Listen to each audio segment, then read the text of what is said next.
She is a chef, a farmer, and founder of the Cacao Project in the Philippines, supporting over 200 farmers, planting more than 300,000 trees, reforesting over 740 acres through regenerative agroforestry, empowering local communities. She serves as an ambassador for the World Resources Institute's Food and Land Use Coalition and is a member of the UN Decade for Ecosystem Restoration Advisory Committee.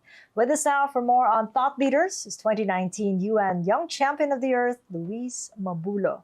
Good to see you, Louise. Welcome back to Manila. Thanks for having me, and I'm glad to be back home. Right. And it's taken some time, I guess. We tried to reach you last year, but you were in Camsur. So Camarines Sur is where you're located. That's home for me. Home for you and home for the farmers that That's you right. take care of and who take care of you. So what's the situation like right now after Uwan?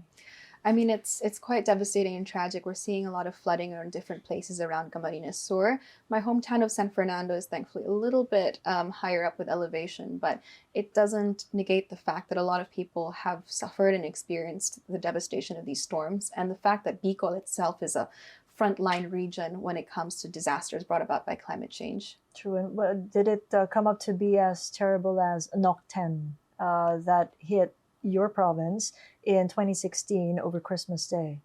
I think the damages change, but it feels almost as if it's the same. We're seeing worse and worse typhoons every single year. Back when Nocten hit, it was an unprecedented storm of its time.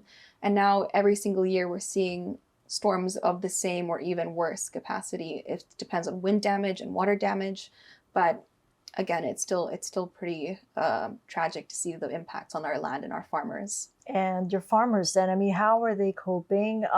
It's become multiple emergencies, one after the other. And the typhoons have come at shorter intervals. So That's right. the recovery period is so short that it's so difficult to actually rise out of the last typhoon. Indeed. And I think with our farmers, they're doing well and better than they used to. I think they know how to harness the aftermath of the storms and recover from it a lot better than we did in 2016. But I think now, of course, we're seeing less and less time to recover, to rebuild. And so it's becoming less of a question of how resilient can we be and more of a question of what can we do next and how can we protect ourselves and safeguard these communities from the impacts of climate change, which natural disasters, there's very little you can do to prevent them. And we know that it's a global issue and more of a policy issue. But we're working with our farmers to find the best solutions moving forward. And correct me if I'm mistaken, it's peak harvesting season right now. That's from right. August to December. So what are the yields going to be like by the end of this year, given the damage so far sustained because of Uwan? We're yet to see. We usually do preventative harvests, ideally before, and also pruning to make sure that the trees sustain less damage from winds. But we're yet to see the impacts of how our harvests are affected. Of course, we don't expect to harvest as much as we would have projected. And usually the pods that are, damaged from the storms, we don't expect to harvest them. But if there is anything that we can get after that, we continue to do that. And we've also created safeguards for our farmers. So if they can't make income from the cacao pods, we do leaf fossilizations and convert the leaves into textiles. So there's backups on backups. And of course, our farmers have different diverse crops other than cocoa that they can fall back on and start planting as early as now, so that by the time that the typhoon season is over, they still have another source of income to fall back on. So what you just cited there, is that regenerative farming? I mean, is that a portion of that full ecosystem that you created within your farmland? That's right. So we do believe in regenerative agroforestry, which is a buzzword, I understand. It's a way of sustainable farming where you create forests that have these economic benefits, where farmers don't just plant one thing, but multiple varieties of things to create different levels of forest cover. So for example, in the time of storms, they have a windbreaker, but also different crops to fall back on, just in case one of them fails or one of them is destroyed. There are different fail-safe methods within this forest, and they're able to generate diverse incomes from it. Okay, so incomes, how does it look like right now with the kind of agroforestry you're doing with regenerative? Well, our farmers are able to generate more. So in the past, people have been historically farming just coconut or just corn, and it's a monoculture.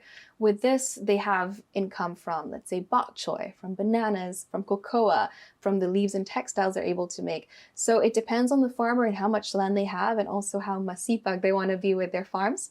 But they can do so much more, and they've generated, depends on per crop, but sometimes with bok choy I hear that they do 20,000 pesos in 2 weeks, and then more for other crops. So it really depends on the market prices and their harvests. So are they making money? Oh, they're making so much more money now. I love to hear the stories from our farmers. They talk about rebuilding their homes because of the extra income, building community churches. I find that with women farmers, they love to create community resources with the income they create from cacao.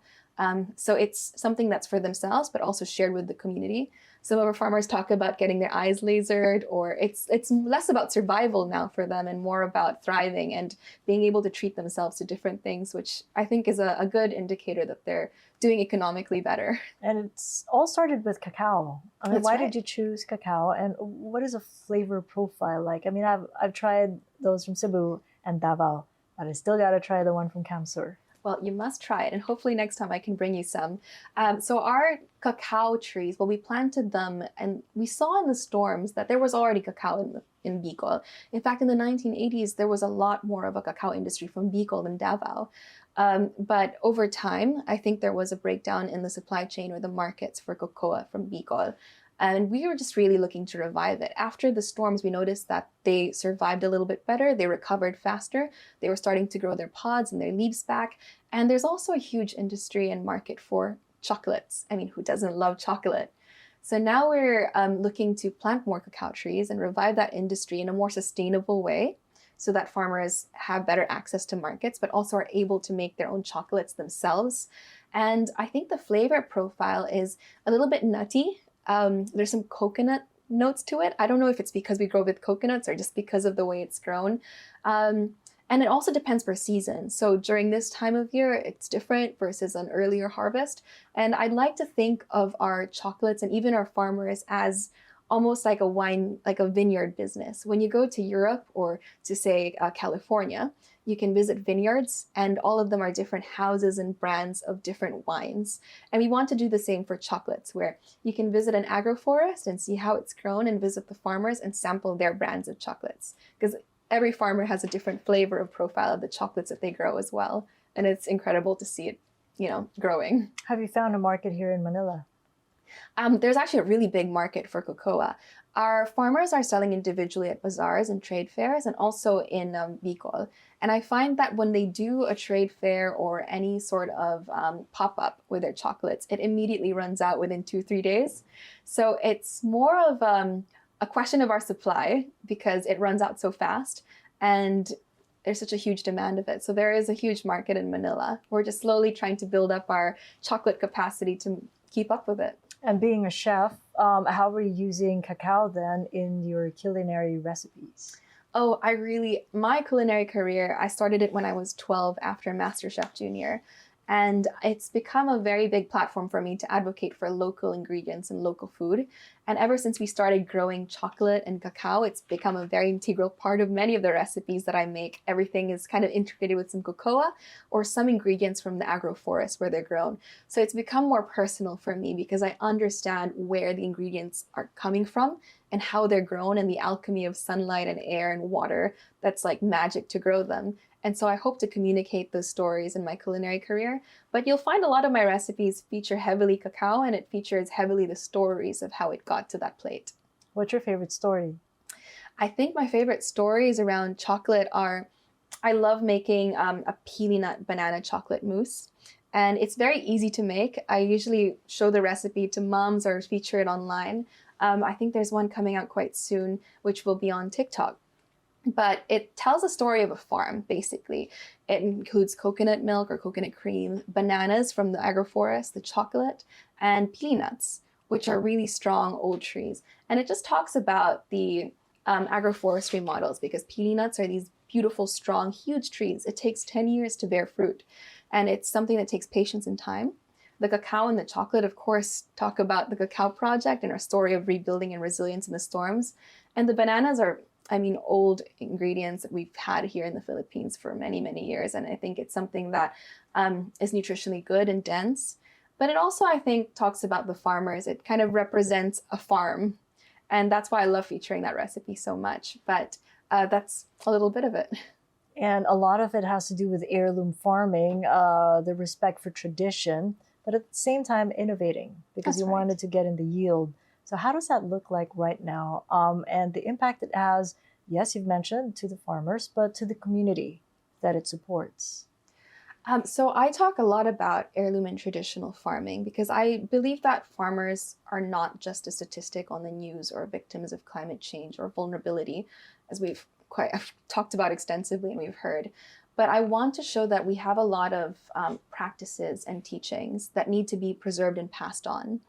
Um, I gave a TED talk some time ago about how the stories of our grandmothers are actually rooted in a lot of science, and they're just generations worth of peer review in a way that farmers are able to convey and communicate that go beyond science. And things are like some of these practices are like lunar cycle planting, or even planting rocks underneath sweet potatoes. And there's so many more practices that we know and kind of learn from our uncles and aunts, and they're taught to us as myths. But when university students try to look into it or study, or even scientists look into it and study, they realize that there's correlation between other things. For example, lunar cycles and insect cycles, or moisture that goes under rocks and the worms and vermicompost and natural composting. So I realized that our farmers have a lot more to contribute. And a lot of science around regenerative agriculture is just science catching up to the languages of our elders. And we just need to be able to combine those two pieces of knowledge together and be that bridge. As a young person, my role is an intermediary with technology and innovation for the farmers and their concept of technology and innovation. And funding, if I may add, because it's costly to transform traditional farming into regenerative. But work with us on those maths that you've made up, that you've been able to gather, that in the long term, we can get the funding. That's right. It's actually cheaper to farm where? regeneratively. And how is it cheaper over the long run? So, for example, the way people farm in large monocultures is through using fertilizers and pesticides. Through regenerative agroforestry, you can find natural ways to not even have to use fertilizers or pesticides or create your own. I mean, vermicomposting, creating biochar out of farm waste, and very basic things, which are scientific terms, but it's just burning, using coal and burning cacao pods, for example, and crushing that and integrating it into soil, which costs the farmers almost nothing to do. But also funding a regenerative transition is very practical. Globally right now, agricultural subsidies reach around 600 billion US dollars. That's how much is invested into unsustainable farming to create fast, easy, and cheap food. But it would only take around 400 billion US dollars of all of those subsidies to help fund a regenerative transition. And I do believe that many countries in the global south, here in the Philippines especially, can pilot a model where regenerative agriculture is the better model to do, where it's the faster, cheaper thing to do for the farmers, because they're already stewarding the land, they're already taking care of it, and it's not going to cost them more money to transition their livelihoods. In fact, it's going to earn them more money and save them income if they're just able to implement the right practices. And it takes a little bit of hand-holding. We need to be able to implement that in a way where it's easier for the farmers and we give them the training and the resources they need to create that transition. But that would also require collaboration, like with the local government units. Are you getting any support for what you're propagating? In the past, we've had support from the Department of Agriculture in San Fernando and DTI, and the local government units have been quite cooperative in helping us, coordinate with farmers in the beginning. And also, I guess with the farmers, I feel like there's cooperatives that exist on the ground, and it takes a lot of conversations and explaining what that mission is for people to understand and move forward with it. I like to say that you can't really teach environmentalism and sustainable agriculture or even climate change to farmers who are living on hand-to-mouth and day-to-day subsistence. And so it's making sure that that is the option that's easier for them, that's faster, that's cheaper for them, and makes an economic argument for their profits. And doing that requires a lot of stakeholders and a lot of different people, including youth volunteers and young people, to tell their parents, hey, you might want to give this a chance. So yes, absolutely. And stakeholders who respect governance, transparency, accountability, problems now that we face with the anomalous flood control projects that have an impact on soil. Yes. Well, what impact do you see it having in your area for farming? I think it's not just in my area, it's all across the country where misallocation of funds, for example, into flood control projects and even farm to market roads, which I think is going to be the next thing to be explored, is incredibly damaging because our farmers need better access to markets and they also need protection from floods and storms. I mean, rivers are encroaching on rice paddies and a lot of farmlands are getting flooded out. And just for example, the wrong implementation of flood control programs is a problem because it can cause more flooding instead of preventing it. And that's going to impact our farmers. It's going to impact homes and lives. And people will keep thinking of survival instead of thinking of what they can do better or next or how to make more profit. And for as long as people are thinking of surviving instead of thinking of how they can live better, then we're going to see more and more problems. And farmers will lose the ability to be better equipped for a better future. And even with farm to market roads, just better market access. That's already a huge thing for farmers where they need to have enough income to transport their goods to a market or to a place that they can consolidate and process. So it's going to impact us all in many different ways, economically, socially, financially. And I don't know, I'm very much emotional and affected by it because I think of the way that our farmers live. And I think of all the young girls who are out there who could be sitting in my position doing this, but they can't because they're trying to survive a typhoon, they're trying to survive a flood, or they can't even walk to a nearby city because of the lack of policy or infrastructure for it. What kind of conversations have you had with the farmers since the issue broke out, knowing that the anomalous flood control projects have a direct impact on the health of the soil?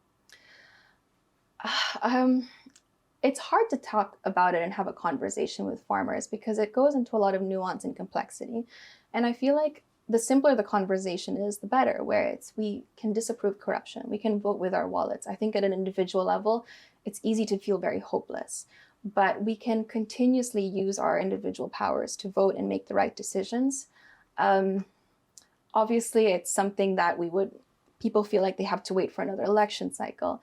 I think it's an ongoing conversation. It's not a solid thing, and there's no path forward for us that we can do individually, but we need to continue having a conversation about how we use our power as individuals and our ability to speak up and our ability to educate each other. Because if you look at it from a high level, it's very hard to think about how, votes and funding and all of that go together. But I think it's very practical, which is at the very ground level, we have to do something, and it takes all of us collectively. So far, what are their sentiments right now in the path forward? If they can't get the help that they're getting on a high level, what are they willing to do amongst themselves and with you and in the farm? So I think the collective feeling right now is outrage, honestly. And I think it's well-deserved. I think a lot of us do feel that it's been unjust, that a lot of these farmers, even no matter how small their income is, they still pay good taxes. And I think the path forward for us is we do what we can in our own communities. And that's trying to make more income for farmers so that every election, it's going to be a controversial statement, but their votes can't be bought out. They would have more education and more ability to know what the pathway forward is, and they would have the peace and security to make a just and right decision moving forward. And it's also just rebuilding and doing what we can in our own communities to help each other. It's always collaborative. We have group chats with the farmers where we talk about trade and we talk about what we can, or we find ways to help each other. And my main priority is making sure that our farmers in our community are safe. They experience peace and security. They experience food security, and they experience the security of their livelihoods, so that if we can get those basic problems out of the way, we can think about a better plan moving forward. Have you had the conversation with Dad? He's been in politics for 12 years as mayor of San Fernando. Yes, and my dad he's incredibly supportive. I mean, for a dad to put his daughter through all the education and all the help in the world to put me in this position, I'm happy to harness the privileges that he's gotten me to give back. And he's also been the one to teach me that, we have to go back to the Philippines. I grew up in South Wales in the UK. And he was... Is that with mom? With my mom, Right. yes. She was a nurse in the UK. And he said, I would rather get all the skills that I can and bring it back to my country and give back. And he's so nationalistic. And he's the reason why I'm working in this industry and the reason why I'm in agriculture. He came from a family of farmers. And so he understands very intimately what it's like to grow up as a son of a farmer. And so now his daughter has the opportunities to do other things, decides to go back into agriculture. And so he taught me that we have to give back, we have to look after our farming communities. And he comes from a peace and security background, is why I have the whole sentiment that we need to get rid of other problems for our farmers. So the mental load for them is a lot easier when it comes to tackling more complex problems. So Dad, I think he's my biggest advisor moving forward with everything that I've done. And he's also been the inspiration of the Cacao Project. Would you ever go into politics? Did he advise you on it or against it? I think we've had an ongoing conversation around politics. I think that there's a lot of ways to help outside of politics. I do believe that more young people need to get into government and also make their sentiments known. And also just, I think, be able to contribute in a way that's meaningful. Because I do believe that we have a very young age where young people can get into politics. And we want to be able to have more of a say in policy spaces and executive positions about how our country is run. And I think that young people just need to be more empowered to get into it. Whether that's a role for me, I think I have so much life and experience ahead of me. So maybe not now, maybe long-term into the future, it's still a maybe. But there's a lot of ways that I can contribute outside of politics. And the Cacao Project is kind of my way to organize communities and influence the way that we approach policies and influence populations to do something better. Which makes you a farmer. Makes me a farmer. And you always say that you don't look like one. You certainly don't sound like one. But maybe this is it. This is the real deal. The farmer of the youth starts to look like you. Do you have any other cohorts or any friends who actually do the same kind of work as you as a farmer? I think there's a lot of us out there. Unfortunately, not as many. I grew up with a lot of wonderful people. I'm going to start name dropping some friends. Jai Ferrer, who founded iFarms, and Raf Janisha, who's doing Mad Travels and working with Indigenous communities all across the world. I think there are a lot more people. I have some friends, Florentina in Indonesia. I'm trying to think. My friend Ruth Miller from Alaska, who's working to democratize salmon farming. I think there's a lot of different people who are doing different things, and it's such a big industry. Food and agriculture is huge. There's a lot of us who want to do more. And I think it's this collective effort worldwide. We're not alone. I don't look like a farmer, you're right. But I think maybe my generation of farmers can look different. Because agriculture, it isn't just about, farming out in a field all day, which it is partially, but it also includes a lot of art, a lot of design, a lot of technology, a lot of marketing. And I was saying in my talk the other day that, it might be a branding issue because we are all raised with a social stereotype of what a farmer is. It's often associated with poverty and failure. But agriculture in itself is a business and it can be profitable. We're just not harnessing it in a way that it can be fully profitable. And we're also thinking of it socially in a way where it's looked down upon. But if we can restore dignity to agriculture, and if we as a young people can redefine what cultivation means, what land stewardship means, then I think it's going to go a long way. And maybe the future farmer is going to look more cosmopolitan than me. But then, is it profitable if we do the maths right now? Is it profitable enough for a young person to get into and get interested in something, as you say, has that perception that it's associated with poverty and failure? It is, and it can be. So farming and agriculture is very profitable, and it's directly correlated to how much effort you put into it, how much you invest your time and your hands and your skills into it, and how much knowledge that you're willing to harvest to put into this farm. A lot of farms can be profitable at a small scale, but also the Philippines doesn't have economies of scale on its side. A lot of farmers can only get 2 hectares of land. So through an agroforestry model, absolutely. If you take in other practices, some people are able to make a lot of income off of a vertical farm, just of a few square meters. But again, it's how much you put work into it. So I think it is. For many people, it isn't, because again, we're experiencing typhoons and climate change. And that's the fact. And the reality is, for many people, agriculture currently isn't profitable. But it takes a little bit of skills training, capacity building, and it very much is profitable. How can we make it cool, though? I mean, you said that you wanted to make it cool. What is cool if profits are hard to come by? So this is what I mean, where we can't make agriculture and farming cool or sexy until it's profitable and environmentally friendly. And through regenerative agroforestry and through a lot of new innovative farming practices, it is profitable and it is environmentally friendly. But we have to take the right steps and do it the right way in order for it to be cool. So I think it takes a little bit. I mean, whatever young people think is cool right now, it's really a trend-setting matter. If we make agriculture fun and we show people that it can actually be really interactive, it's a way to reconnect with nature, it's a way to serve your community, to steward land, I think that's a pretty cool thing. And it can also be technology. If you're in the tech space, I think we need more technological innovation in agriculture to make it more accessible to farmers as well, and to make it something that we can bring into the future and make the Filipino agricultural industry competitive. And I think it is really wicked cool to be able to map out farms and use drones to understand our soil topography and integrate all of these different things. But it just takes a young person to go ahead and do it and take that risk. And also include AI. We're talking technology there and wicked cool. What sort of manifestations are there that we can do farming guided by AI?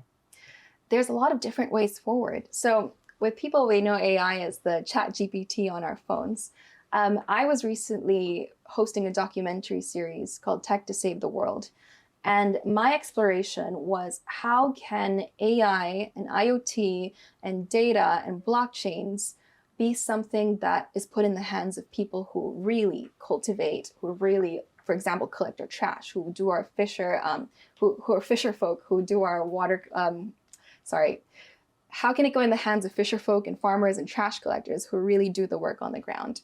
And with Tech to Save the World, we found farmers in India, for example, who put sensors into the soil and used that to understand the soil health and also the atmospheric health, and then feed that into the phone of a farmer who only speaks a certain language. And AI will tell it in his language how the health of his farm is, how the health of the soil is, if it needs irrigation. And he can just be like, hey, okay, I need you to irrigate the farm or add potassium in this area. And with the click of a button, it does. And that's a more advanced AI usage. Here in the Philippines, there was technology where measuring the data of trees to help understand the world's biodiversity, or even listening to the acoustics of different forests, can help incentivize farmers and fisher folk and people on the ground through kind of a token trading scheme. So there's a lot of different ways that we can go about it. It could be super high tech, or it can be as low tech as bringing in more regenerative agricultural technology and science on the ground. That's through biochar, for example, just including more charcoal to help improve soil's retention of moisture that could help prevent flooding.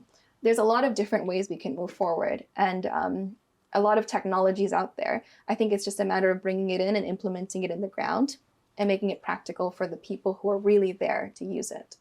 And include with that the sons and the daughters of the farmers you work with. Have you been in conversation with them and telling them about these wickedly cool innovations to convince them to continue what Dad's doing?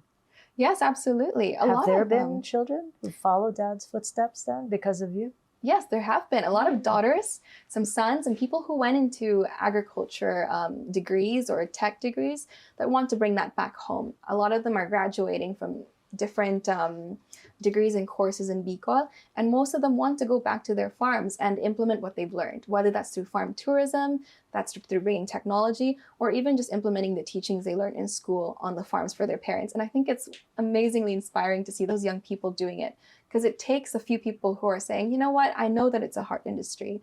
I know that it takes a lot of work, but I'm willing to take the risk because this is a legacy for mom and dad. And it's also something where I can help them earn better, and I can stay within the community, learn more, and also contribute. And so we feel a lot less helpless as young people if we're able to take action. And I've been seeing that a lot in the new generation coming up. Was it a difficult decision for them then to get into farming, or were they sure that they wanted to get into it? Usually the young people who go into farming, they're pretty sure. They're usually people who are hell-bent and headstrong and also understand my vision of creating a better agropolis and reimagining what development looks like for us. That it's not just another building or mall, but it could be a forest, it could be agrotourism. So usually when they get into this, it's not so hard of a decision because they know that it's beyond them. It's a community effort. What about those that have gone to the city, gone to Metro Manila here, and didn't want to be a farmer because it wasn't cool? How would you talk to them? I think there's nothing wrong with that. I think it's important for young people to go out and explore their careers and different life choices. And I think going to Metro Manila, a lot of people do that because of economic reasons. But I also think that once you're able to, it's good to be able to steward the lands and the soils that your parents left behind. So if you have land in the province, you should go ahead and help cultivate it or help fund a cultivation for that. Don't leave your land barren. Don't leave it alone. I think it's a waste that so much land goes to waste just because people move to a city or move overseas and have to sell that over, and that land gets converted unsustainably. I think there's a way to help cultivate it. You don't have to cultivate it yourself. You could just encourage people to also plant on that soil and use that land. And so with a lot of farmers, it's also like an option where you can allow, for example, an organization like us to plant trees on it, and it can be this community effort, and it's not barren land because it's wasted if you just leave it as soil that's going to degrade.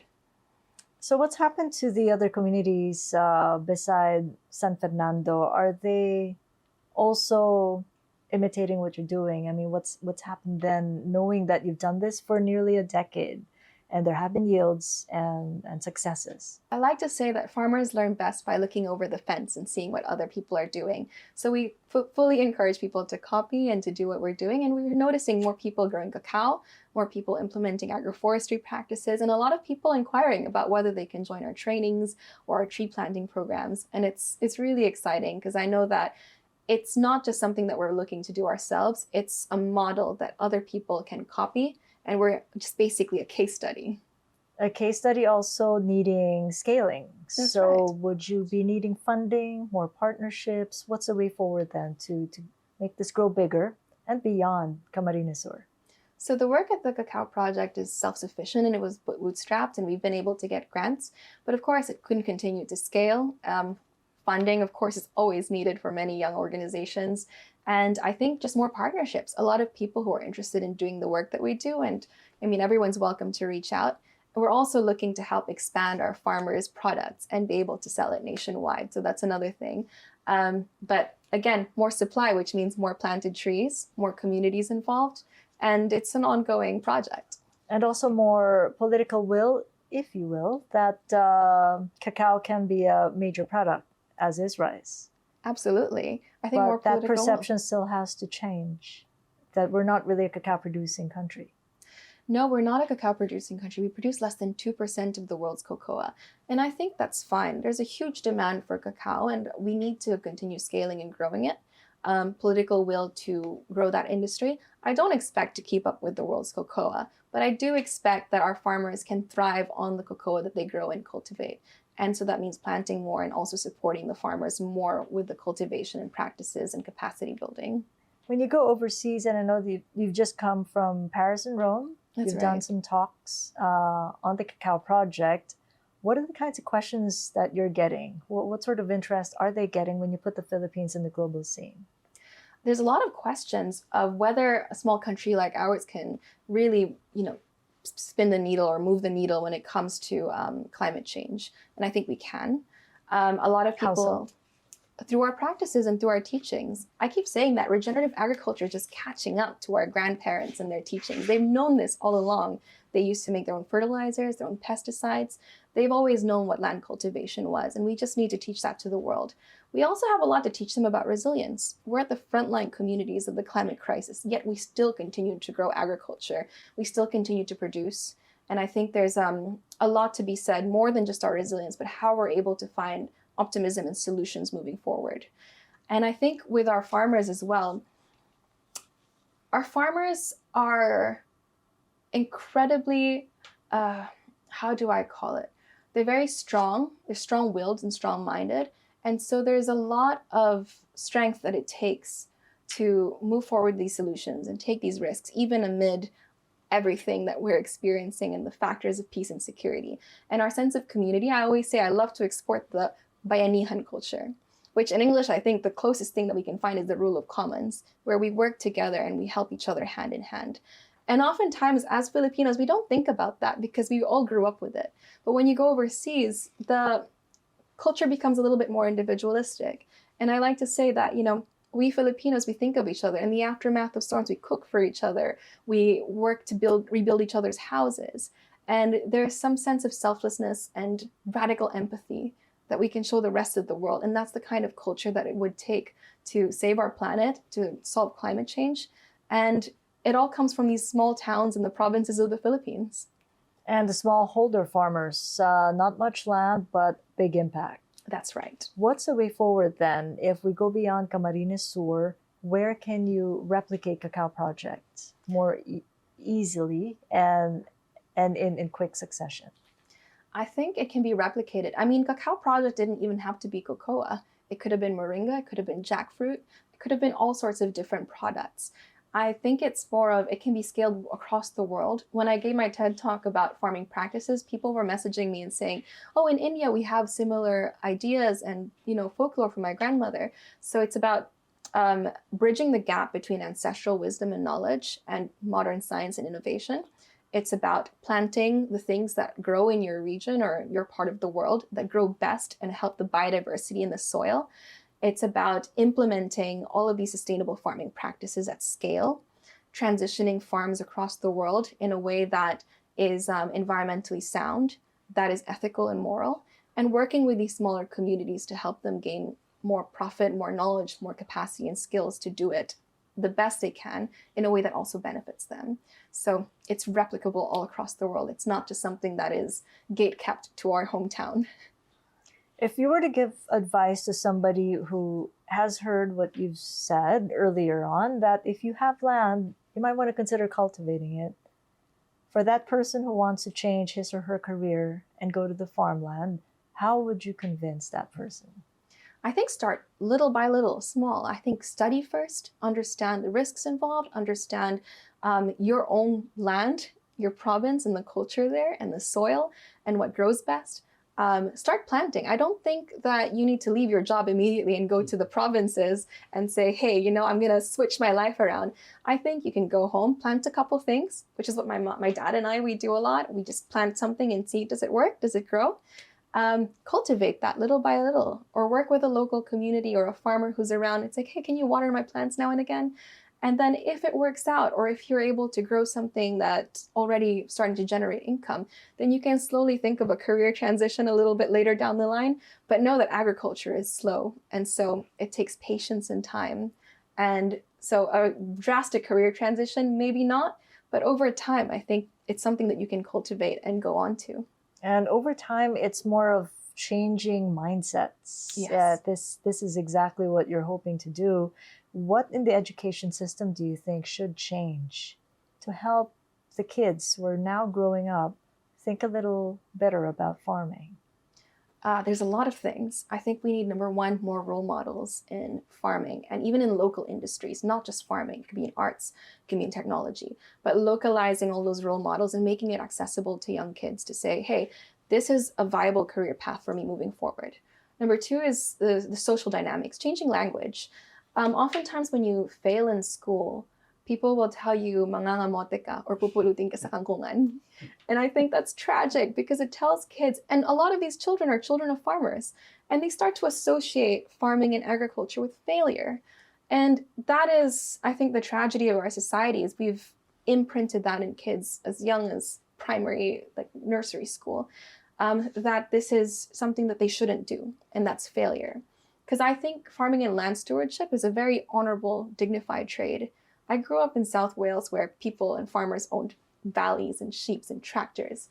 And so it was associated for me as a very wealthy industry. So that, I think, was fundamental for me to even want to take the risk in agriculture in the first place. So if our young kids grew up with that idea that farming is success, is dignity, then I think that's a basic thing that needs to change. And I think also integration of character and morals into our curriculum. We've lost a lot of substance of our history, our culture, right morals and ethics and good conduct that I think was taken out of our curriculum some time ago. I think the reintegration of that, showing respect to our elders, are very basic traits. Because the more we encourage social conversation with our communities, with our elders, then I think the more we kind of understand the value of our heritage, the value of our lands, of our communities. A lot of us are inside four corners of a room. We have conversations in air-conditioned rooms with our phones. And as connected of a society as we are, we're also very estranged from each other. So the preservation of our culture and our heritage also matters. And that gives us more value into our country and wanting to give back to the communities that we work with. Is there any policy change that would enable the hopes and dreams that you've just cited there? I mean, I think it's an overall thing where it's not necessarily a policy change. I think it's a policy implementation. We have all the policies to equip children. I don't think there's a policy that wants to endanger our children or our future generation. It's just the implementation of it in our curriculums, making sure our teachers are well equipped, our schools are well funded. Call it radical, but I just hope that our young children are raised in safe places and good schools with the best education that they can possibly get. And that just takes the right implementation, updated school books. It just takes making sure that there's a roof over our kids' heads that isn't leaking when rainwater comes, and that they're fed and they go to school comfortable, safe, without the concern of anything else with their safety. So how soon before we see Cacao Project in grocery stores here in the city, in Metro Manila? Hopefully very soon. We want to be able to make sure our farmers, I mean, the brands are owned by the farmers. So we want to coordinate with the farmers and make sure they have the right supply and everything in place to be able to bring them to mass markets. I look forward to the brand in the grocery shelves. Thank you so much. No, thank you so much, Cathy. Appreciate your time and having me. Thank you. Louise Mabulo joining us from the Cacao Project. Well, catch us again next Thursday, 9 p.m. Philippine Standard Time on One News. You can also check out the long conversation on YouTube, Spotify, Apple Podcasts, and Google Podcasts. And if you haven't done so, like or follow my social media pages. I'm Cathy Yang. This is Thought Leaders.